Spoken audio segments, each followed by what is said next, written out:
दोस्तों, अगर आप इंडिया में किसी भी तरीके से इनकम करते हैं, चाहे सैलरी से, चाहे बिजनेस से, शेयर मार्केट से या किसी भी तरीके से अगर आप इनकम करते हैं, तो उस इनकम के ऊपर आपको इनकम टैक्स जरूर पे करना होता है। लेकिन कुछ इंडिया में ऐसे भी इनकम सोर्सेस हैं जहां पर आपको कोई भी टैक्स पे नहीं करना होता है। जी हाँ दोस्तों, आज के इस वीडियो में अपन यही बात करेंगे कुछ ऐसी इनकम के ऊपर जिसके ऊपर 1 रुपए भी आपको टैक्स पे नहीं करना होता है। नमस्कार दोस्तों, मेरा नाम है राकेश, आप देख रहे हैं बैंकिंग बाबा यूट्यूब चैनल। तो चलिए आज के इस वीडियो को शुरू करते हैं।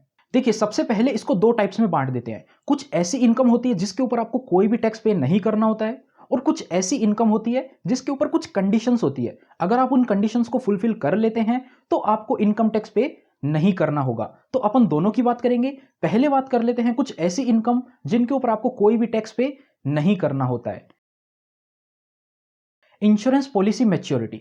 अगर आपने कोई भी लाइफ इंश्योरेंस पॉलिसी ले रखी है और वो इस साल में अगर मैच्योर होती है, तो उस मैच्योरिटी पे आपको जो भी अमाउंट मिलेगा, चाहे जो भी बोनस मिलेगा, वो पूरा का पूरा अमाउंट आपके लिए टैक्स फ्री होता है। उस इनकम के ऊपर आपको कोई भी टैक्स पे नहीं करना होता है। लेकिन इसमें कुछ कंडीशन होती है। आइए क्या कंडीशन होती है एक बार देख लेते हैं।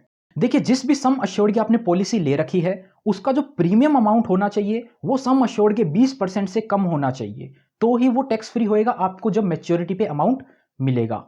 और ये पॉलिसी जो है वो 1 अप्रैल 2012 से पहले की होनी चाहिए। और 1 अप्रैल 2012 के बाद की अगर पॉलिसी है तो ये 20% वाली जो लिमिट है इसको कर दिया गया है 10%। यानी कि अगर आपने 1 अप्रैल 2012 के बाद में कोई पॉलिसी ली है वो और मैच्योर होती है, तो उसका जो प्रीमियम अमाउंट है वो सम अश्योर्ड के 10% से कम है, तो मैच्योरिटी पे मिलने वाला पूरा अमाउंट आपके लिए टैक्स फ्री हो जाएगा। और अगर पॉलिसी मैच्योरिटी से पहले पॉलिसी होल्डर की डेथ हो जाती है, तो ये जो भी अमाउंट नॉमिनी या लीगल हेयर को मिलेगा वो उसके हेड में कंप्लीटली टैक्स फ्री होएगा। Agriculture income.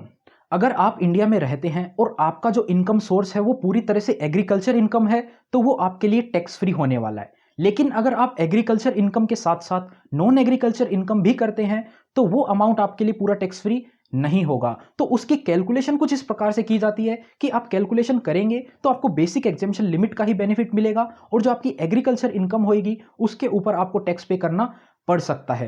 लेकिन अगर आपकी सिर्फ और सिर्फ इनकम एग्रीकल्चर इनकम है, तो आपके लिए वो पूरी इनकम टैक्स फ्री हो जाएगी। अब एग्रीकल्चर इनकम में अगर आप एग्रीकल्चर लैंड को सेल करते हैं, तो वहां से आपको जो भी कैपिटल गेन होएगा वो भी आपके लिए पूरी तरह टैक्स फ्री होता है। और अगर आपने एग्रीकल्चर जो प्रॉपर्टी आपकी है, एग्रीकल्चर जो आपका लैंड है, उसको आपने किसी को किराए पर दे रखा है, यानी कि रेंट पे दे रखा है, और वहां से आपको जो रेंट इनकम होती है उसको भी एग्रीकल्चर इनकम बोला जाता है। और वो भी इनकम आपके लिए पूरी तरह से टैक्स फ्री होएगी अगर आपका इनकम सोर्स सिर्फ एग्रीकल्चर इनकम है तो।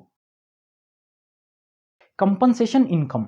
आपने देखा होगा अगर कोई नेचुरल डिजास्टर आ जाता है, जैसे कि अर्थक्वेक हो गया, फ्लड हो गया, कोई ट्रेन एक्सीडेंट हो जाता है, या फिर किसी भी प्रकार से गवर्नमेंट की तरफ से आपको कोई भी कंपनसेशन अमाउंट मिलता है, तो वो कंपनसेशन का जो अमाउंट आपको मिल रहा है वो पूरी तरह से टैक्स फ्री होता है। यानी कि आपने सुना होगा कोई ट्रेन एक्सीडेंट हो जाता है तो गवर्नमेंट मुआवजा ऐलान करती है, 5-5 लाख रुपए उन फैमिलीज को दिए जाएंगे। तो वो जो भी अमाउंट होता है वो compensation income completely tax free होती है, जिस भी पर्सन को मिल रही है, या अगर उस पर्सन की डेथ हो जाती है उसके फैमिली मेंबर्स को मिल रही है, तो वो इनकम पूरी तरह से टैक्स फ्री होती है। अब ये जो कंपनसेशन इनकम है वो सिर्फ और सिर्फ लोकल अथॉरिटी, स्टेट गवर्नमेंट या सेंट्रल गवर्नमेंट से मिल रही है तो ही वो टैक्स फ्री होएगी। अगर आपको कोई प्राइवेट कंपनी की तरफ से कंपनसेशन दिया जा रहा है तो वो टैक्स फ्री नहीं होता है। Covid related transfer. अभी आपने देखा होगा कुछ समय पहले कोरोना की सेकेंड वेव आई थी, जिसमें काफी लोगों के पास अपना घर खर्चा चलाने का पैसा नहीं था। अगर किसी के घर में कोई बीमार हो गया था तो इलाज कराने का पैसा नहीं था, तो ऐसे में काफी फैमिली मेंबर्स ने मदद करी, या फिर किसी अननोन पर्सन ने भी मदद करी थी, कैश ट्रांसफर किया था या उनको इलाज का पैसा दिया था। तो ऐसे में अगर किसी भी फैमिली को ये जो पैसा मिला है कोविड रिलेटेड ट्रांसफर के नाम पर, तो वो पूरा का पूरा अमाउंट टैक्स फ्री होएगा जिस भी फैमिली को वो पैसा मिला है। Provident fund maturity. PF, PPF, EPF, RPF, SPF, superannuation fund, ये काफी तरह के प्रोविडेंट फंड होते हैं। अगर आपने इनमें से कहीं भी कंट्रीब्यूशन कर रखा है तो मैच्योरिटी के टाइम पे आपको ये जो अमाउंट मिलता है वो काफी हद तक टैक्स फ्री होता है। इन सभी की कैलकुलेशन अलग अलग तरीके से की जाती है। Scholarship amount. किसी भी पर्सन को एजुकेशन के लिए कोई भी स्कॉलरशिप मिलती है, कहीं से भी मिले स्कॉलरशिप, चाहे प्राइवेट इंस्टीट्यूट हो, चाहे कोई प्राइवेट कंपनी हो, चाहे लोकल अथॉरिटी हो, स्टेट गवर्नमेंट हो, सेंट्रल गवर्नमेंट हो, कहीं से भी किसी भी पर्सन को स्कॉलरशिप अमाउंट मिलता है फॉर एजुकेशन, तो वो टैक्स फ्री होता है पूरा का पूरा।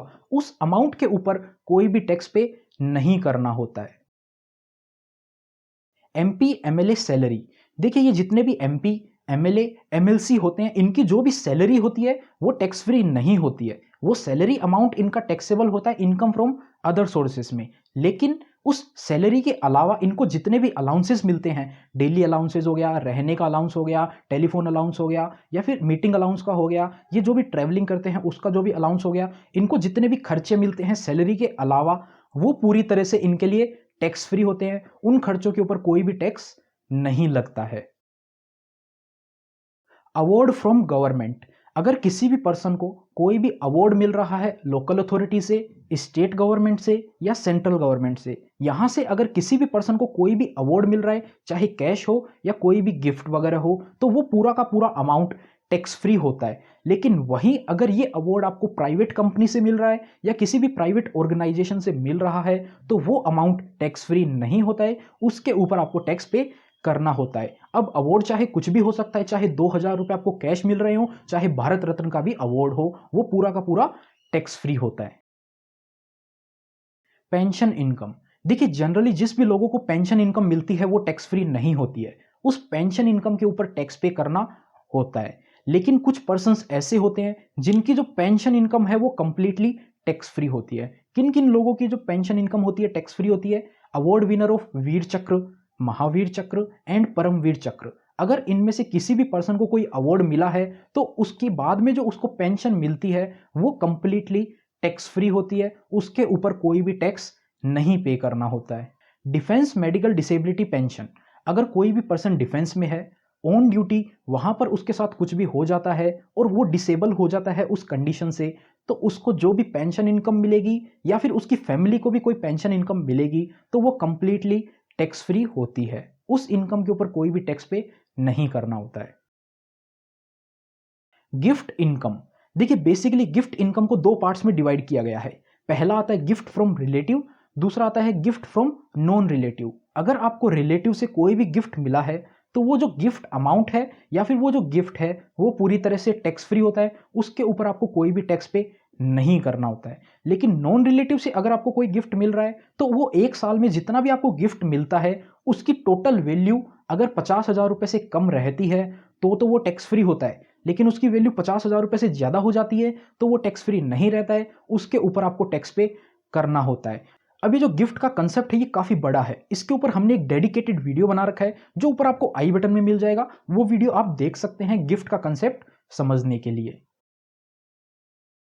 इंटरेस्ट इनकम, देखिए आपका किसी ना किसी बैंक में एक सेविंग अकाउंट तो जरूर होगा और उस सेविंग अकाउंट में आपने कुछ ना कुछ पैसा जमा कर रखा होगा और वहां से आपको इंटरेस्ट इनकम मिलती होगी। और ये जो इंटरेस्ट इनकम होती है एक साल में आपके जितने भी सेविंग अकाउंट है उन सब में मिलाकर 10,000 रुपये तक ये इनकम टैक्स फ्री होती है। और इसके ऊपर जो भी अमाउंट होता है उसके ऊपर ही टैक्स लगता है, यानी कि 10,000 रुपये तक interest income from saving account आपके लिए टैक्स फ्री होती है। लेकिन सीनियर सिटीजन के लिए ये रूल एप्लीकेबल नहीं होता है, उनके लिए दूसरा रूल है। उनकी जो 10,000 की लिमिट है वो है 50,000 रुपये की। एक सीनियर सिटीजन को इंटरेस्ट मिलता है कहाँ से? सारे डिपॉजिट अकाउंट से, चाहे वो सेविंग अकाउंट हो, चाहे एफडी हो या कोई भी उसने दूसरा डिपॉजिट कर रखा है, वहां से उसको जो भी इंटरेस्ट इनकम मिलेगी अगर वो 50,000 रुपये तक है तो वो पूरा का पूरा टैक्स फ्री होता है। और 50,000 रुपये से ज़्यादा है तो वो एक्स्ट्रा अमाउंट जो होएगा सिर्फ उसके ऊपर ही टैक्स लगेगा। ये सारे डिपॉजिट सीनियर सिटीजन के लिए है। जो सीनियर सिटीजन नहीं है उनको 10,000 की लिमिट मिलती है, वो भी सिर्फ सेविंग अकाउंट से, उनके लिए एफडी का इंटरेस्ट उसमें इंक्लूड नहीं किया जाता है। सैलरी ऑफ पार्टनर्स, अगर कुछ लोग मिलके एक पार्टनरशिप फर्म चला रहे हैं या फिर एक एलएलपी चला रहे हैं, वहां से वो जितना भी प्रॉफिट कमाते हैं उस प्रॉफिट के ऊपर उस पार्टनरशिप फर्म को टैक्स पे करना होता है। और उस फर्म ने अगर पार्टनरशिप फर्म ने टैक्स पे कर दिया, उसके बाद में जो भी नेट प्रॉफिट बचता है वो पार्टनर्स अगर अपने आप में डिवाइड कर लेते हैं तो वो जो पार्टनर्स को सैलरी मिलेगी, यानी कि जो प्रॉफिट मिलेगा या फिर वो सैलरी विड्रॉ कर रहे हैं उसके बाद में, तो वो अमाउंट जो है वो पार्टनर के लिए टैक्स फ्री होने वाला है। क्योंकि जो उस अमाउंट के ऊपर टैक्स है वो पार्टनरशिप फर्म ने ऑलरेडी पे कर दिया, अब आपको दोबारा से उस अमाउंट के ऊपर टैक्स पे करने की जरूरत नहीं है। रिटायरमेंट बेनिफिट्स, रिटायरमेंट के टाइम पे आपको जो भी पीएफ का पैसा मिल रहा है, वॉलंटरी रिटायरमेंट सर्विस का पैसा मिल रहा है, ग्रेच्युटी का पैसा मिल रहा है, या फिर लीव एनकेशमेंट का जो भी आपको पैसा मिल रहा है रिटायरमेंट के टाइम पे, वो पूरी तरह से आपके लिए टैक्स फ्री होता है। कुछ उसकी कैलकुलेशन वगैरह होती है, वो कैलकुलेशन अभी अपन बात नहीं करेंगे, लेकिन आप मान सकते हैं कि काफ़ी हद तक वो जो पैसा होता है वो पूरी तरह से टैक्स फ्री होता है, उसके ऊपर कोई भी टैक्स पे नहीं करना होता है। LTCG ऑन इक्विटी, अगर आपने इक्विटी शेयर्स या इक्विटी म्यूचुअल फंड में कोई भी इन्वेस्टमेंट कर रखा है और वहां से आपको जो भी प्रॉफिट होता है, लॉन्ग टर्म का प्रॉफिट, यानी कि जो शेयर आप बेचकर प्रॉफिट कमा रहे हैं वो आपके पास 1 साल से ज़्यादा समय के लिए पड़े होने चाहिए, और वहां से जो भी आपको प्रॉफिट हो रहा है वो अमाउंट आपके लिए 1 लाख रुपए तक टैक्स फ्री होता है। यानी कि 1 साल में आपने long term capital gain from equity किया 1 लाख रुपए, तो वो कंप्लीटली आपके लिए टैक्स फ्री हो जाएगा, उसके ऊपर आपको कोई टैक्स पे नहीं करना होगा। लेकिन उससे ज़्यादा आप 1 साल में प्रॉफिट बुक करते हैं तो उसके ऊपर 1 लाख से ज़्यादा की जो अमाउंट है उस पर फ्लैट 10% का टैक्स आपको पे करना होता है।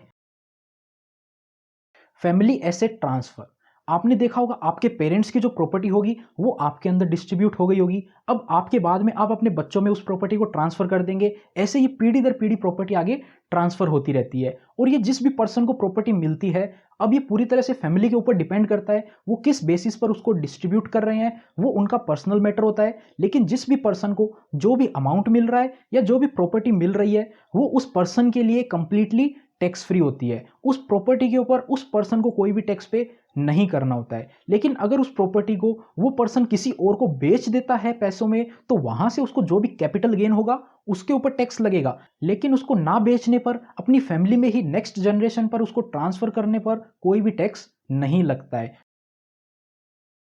सैलरी इनकम, देखिए सैलरी इनकम में स्टैंडर्ड डिडक्शन मिलती है 50,000 रुपए की, यानी कि 1 साल में अगर आपकी सैलरी 50,000 रुपए है कंप्लीट, तो उसके ऊपर आपको कोई भी टैक्स पे नहीं करना पड़ेगा। अब आप बोलेंगे 50,000 तो वैसे ही टैक्स फ्री होता है, 2.5 लाख की जो लिमिट है वो है अलग बेसिक एग्जेम्पशन लिमिट वाली, उसके अलावा आपको ये जो 50,000 है वो सैलरी में स्टैंडर्ड डिडक्शन मिलता है। यानी कि अगर आपकी सैलरी सपोज 6 लाख रुपए है तो आपको 50,000 रुपए की उसमें स्टैंडर्ड डिडक्शन मिल जाएगी, आपकी नेट सैलरी हो जाएगी 5,50,000 रुपए, और उसके ऊपर ही स्लैब के अकॉर्डिंग कैलकुलेशन की जाएगी। तो सैलरी के ऊपर आपको 50,000 रुपए की अलग से डिडक्शन मिलती है।